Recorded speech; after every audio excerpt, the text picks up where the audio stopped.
Profiles, Creators at Work, a series about the creative people of the Berkshires in western Massachusetts. We visit their homes and their studios to catch a glimpse of their artistic passions and learn what inspires them. Join us.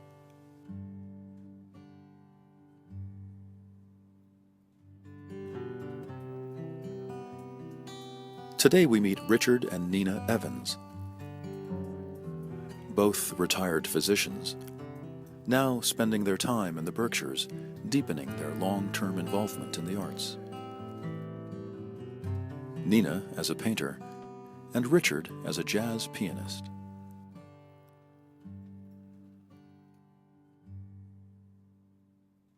For a number of years I was doing watercolor, and then a dear friend of mine asked me to paint a glass bowl for the center of her dining table. So I went out to a craft store and bought a few different color paints and made her glass bowl.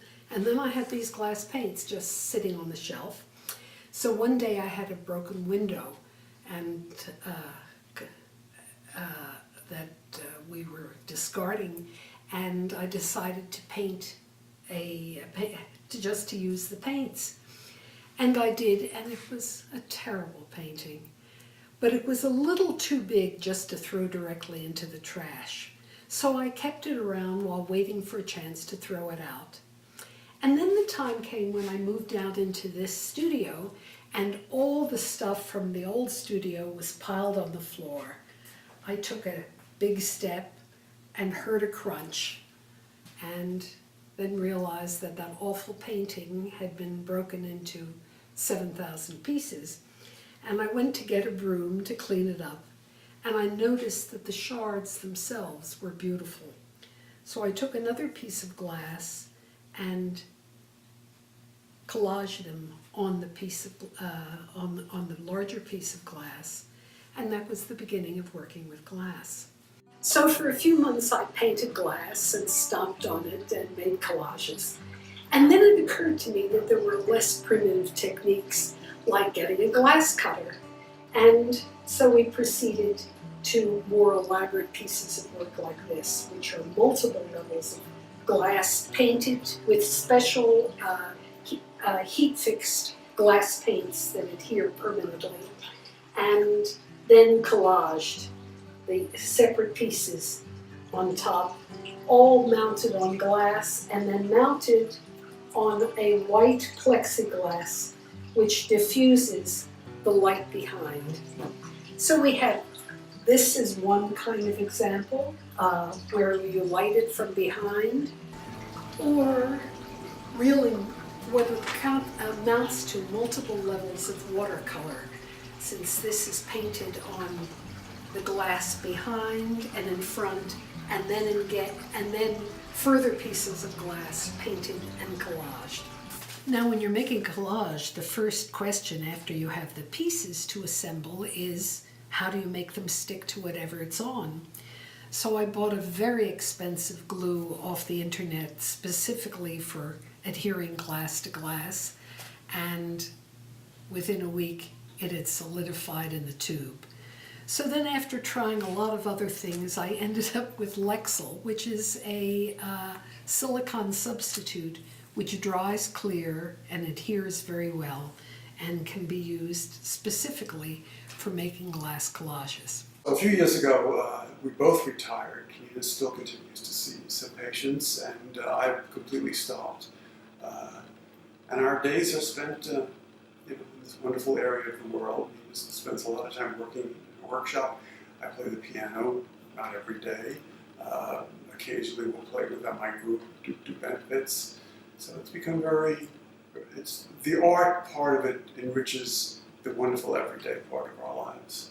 There are several different kinds of artistic community.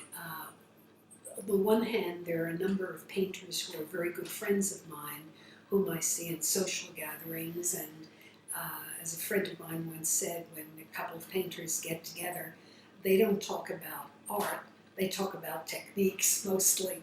They talk about how did you do that, or what an interesting effect, or what kind of materials did you use. And occasionally give each other ideas of a creative sort.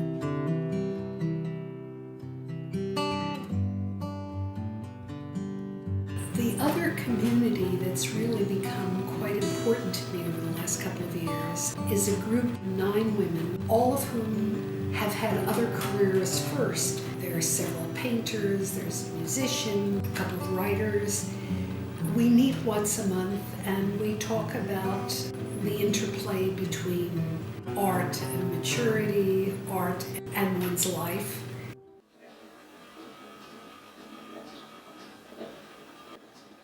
It turns out that there are things you can do with glass that you can't do with anything else. If you put paint on watercolor paper, if the paper is wet, the paint will spread as far out as the paper is wet. If you put it on dry paper, the paint will just stay where it is and not do anything. And if you press it down with another piece of paper, it just smears. But if you put it with glass,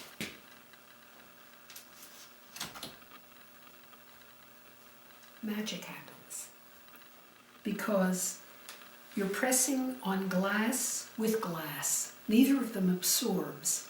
And so the paint just gets pushed between the two things, between the two plates of glass.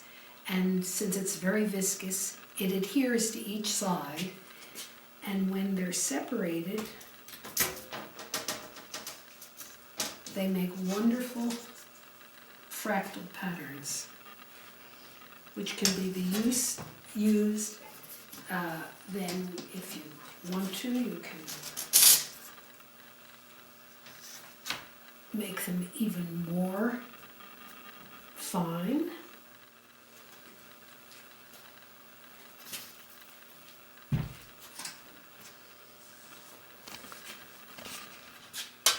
Thus far, this is almost invisible since it's essentially a silver against a white. Eventually, though, when we add the other colors, we're going to develop a full-fledged coral reef. Once it all dries, the entire surface will be covered with different shades of blues and greens and purples to suggest the sea.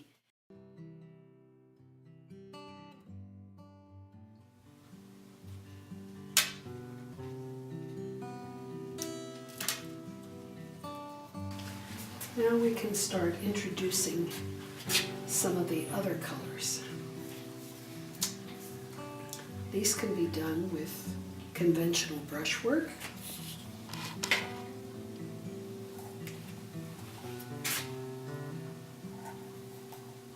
And then when we turn it over, the stuff that we've done first will look like it's the closest to you, and the stuff that we've put on last, the paint that was applied last, like the blues, will look like the ocean in behind.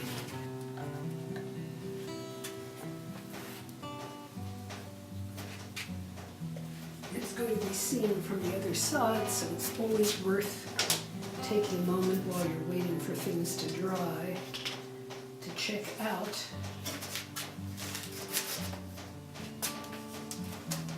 how it's beginning to look.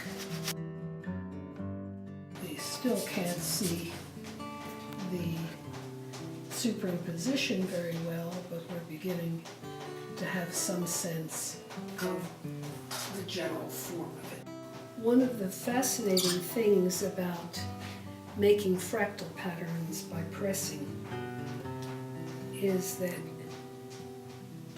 you can make things as delicate or as heavy as you want, and each time you press it, it becomes more and more delicate and fine. So you can decide, you can prepare the pressing pieces ahead of time before you put them on a painting, and decide exactly how coarse or fine you want them to be. So this is going to be very full up here and much more delicate down here. So let's see what the initial piece looks like.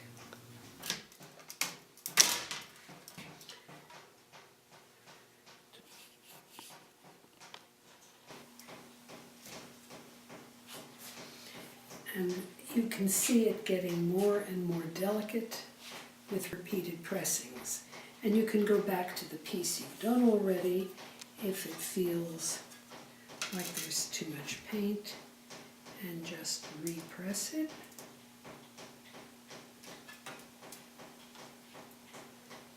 Unlike watercolor, where you can get a smooth wash, and wherever the paper is wet, the wash will go in, though it will progressively lighten as the paint moves across. Here, since this is a totally non-absorbent surface, the paint will pool and you will get instead spots of color where it dries, interspersed with bare areas where you see the pure glass. So that, for example, when you just paint, you get this sort of distributed wash, or actually a solid kind of wash, whereas where it was put on a wet surface, the paint dries and you get the effects of these. Eventually, when the painting I'm working on is done, what you'll see is different kinds of strokes, some of which will be a straight painted surface, like these different colors that make up this large piece of seaweed, and then overlaid that will be much more delicate traceries of pressed patterns, which we see either here with the purple. This is the larger forms of the single pressing, and here we see the results of multiple pressings where you have a much more delicate kind of stroke. Like all artists, I had some major influences. For watercolor, although it was primarily, as far as color was concerned, late period Turner, my actual first encounter with art, the kind of art that knocked the top of my head off, which is the way you know you're in the presence of great art, is Sumi painting Sesshu, who in a few strokes of blacks and whites and grays managed to create mountains and hills and rivers and people and entire universes. But the excitement about painting on glass was precisely that there were no influences, because I didn't come across anybody else who did it. As I say, I started purely by accident and essentially learned by doing. The discovery of how to make these fractal patterns was really one of the exciting moments of my life, and learning how gradually to control them and use them so that they're not just a formula, but an intrinsic part of an artistic vocabulary. To really make the colors come out, the silvers and the pewter colors, the last thing will be to actually paint again on what will be the reverse side, and to fill in the area with various blues and greens that will be part of the sea. And probably we'll do several coats.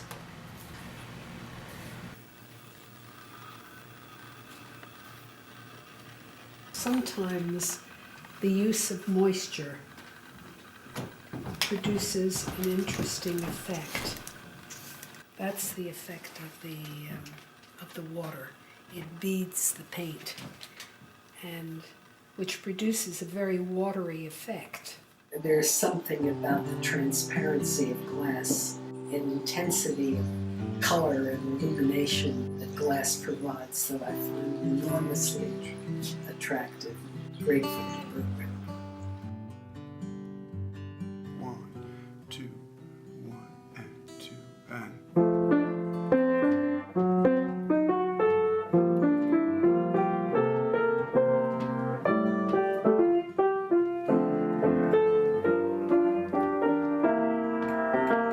So welcome to this wonderful corner of our home where sits my friend, the Baldwin Baby Grand, which has been in our family for about 50 years.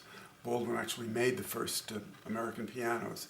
It's a gorgeous instrument, as you can hear just by hearing the way it sings. There was a wonderful jazz pianist named Dave McKenna, and he did an album called My Friend the Piano. But the piano did not start out as my friend, turns out.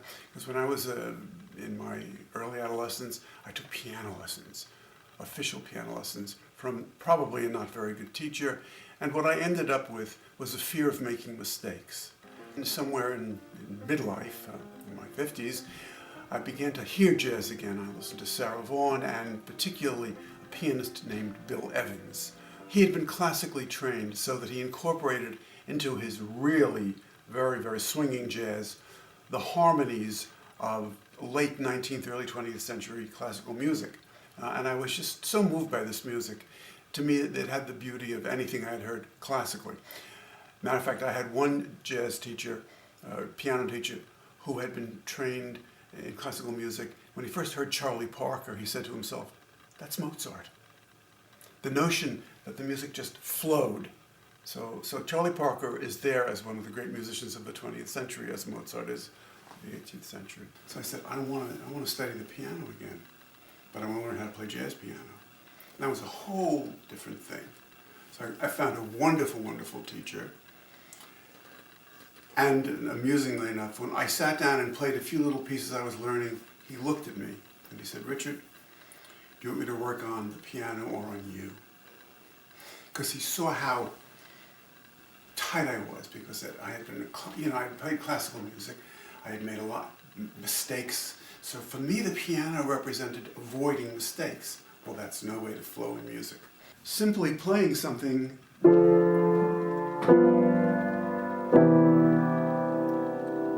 is beautiful.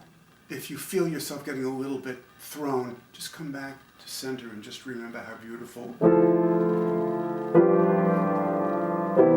And you see it's a little different now because you've varied it. And that's what improvisation is about. It's doing little changes in harmonic sequences as well as melodic sequences, which of course is what you do as you elaborate a whole song. And the song becomes the basis for improvisation in jazz. The jazz musicians, Miles Davis, I'll use as an example, he's one of my favorites, heard these wonderful songs that came from the shows of the 20s, 30s, and 40s, took them, played them, and then played with them. Played with the harmonies, played with the melodies, played with the rhythms, and developed a whole body of music which eventuated in the Great American Songbook. An example, of course, is Ella Fitzgerald. We've all heard of her as a wonderful singer. Using the music of Harold Arlen, Gershwin, Cole Porter, Rodgers and Hart, all of these wonderful songs that constitute the American Songbook. Taking the songs, playing them as such, and then improvising on the song. And improvisation is a fascinating kind of a thing. It is said, for instance, that improvisation is the counterpart to composition. In composition, a musician sits down and he works on something, he works for hours, and he ends up with a minute of really beautiful, well-composed music. A jazz musician plays for a minute and ends up with a minute of music. It may not be as beautiful or as perfect, but it's been composed in the process of playing. Does it come out of thin air? Not at all.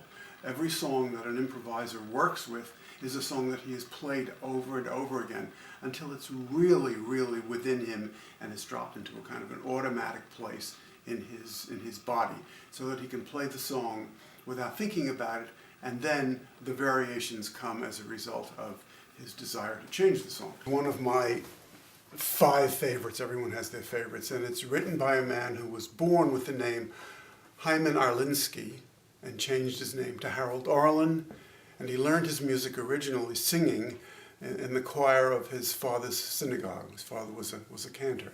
He went on to become one of the really great American composers. In fact, he wrote the music for The Wizard of Oz, so he wrote Somewhere Over the Rainbow. Harold Arlen, very well known. This is not quite as well known. It's called My Shining Hour. It's a gorgeous song. Sometimes when I play it, I don't want to improvise because it's so beautiful that I just want to hear the song, and sometimes I do. So let's see how we feel about it as we start now, okay? So this is My Shining Hour by Harold Arlen, and the lyrics are by Ted Koehler.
The second time around, I did a little bit of a little variation on the theme. Most of these songs come from shows that have been forgotten. Funny Valentine, Embraceable You, Have You Met Miss Jones? Nobody remembers the shows. It's like remembering 2 lines of a great poem. These are the hit songs and there are hundreds of them now, that constitute what's called the Great American Songbook. And what happened as I played for several years here in the Berkshires, I met some wonderful musicians, among whom are Teresa Atchison, singer, and Sam Rosa, the guitarist, and we play together as a trio, and she sings the songs, and Sam and I accompany her. When we usually get started, we decide what song we want to do. We have a whole repertoire already together, and then when we pick a song, for instance, Lullaby of Birdland, we decide how we want to do the intro, who's going to play what part of the instrumental, and whether we want to take it back again in the voice from the top or the bridge. So we work those little details out and then we go. It's kind of like we're like musical travelers, and we have to decide what the road map is, and if we want to take the scenic route, or who's driving sometimes. And Richard will take the reins. Therese maybe will start shotgun. And so we're all exploring at the same time. The real joy is to make music with other people. I think we have a really excellent repertoire because that's really the process that happened. You're just listening and suddenly hear a song that's so compelling in one way or another that it just wanted to be learned and wanted to be sung. And I found myself singing and learning these songs. Not that I sat down and made a list or someone said this is a good song, but that I heard it and it just, I almost couldn't rest until I knew the song. And so Lullaby Birdland is just so much fun. It's so upbeat. It's based on, it's named after a nightclub in New York City that was named after Charlie Bird Parker, who was a famous bebop saxophonist. And Ella Fitzgerald made this particular song famous. Lots of people sang it, but she brought that real bebop feel to it and that real lightness of spirit to it, I feel. And so I love it. It just makes me happy. Other people hear it, it makes them happy. I love the song.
Well, Is that were we okay? ready for it? That's how we practiced it before, but you know. Yeah. I liked it. Yeah. Sometimes you sort of go up in that. We keep that you know. Yeah. Okay, but it was good. It was good. The piece was good. Okay. Great.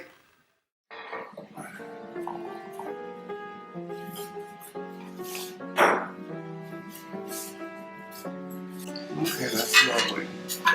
And we'll let the potatoes soften. About 20 minutes to go. So I have to walk away from it now. Just cover it up and leave it alone. Goodbye.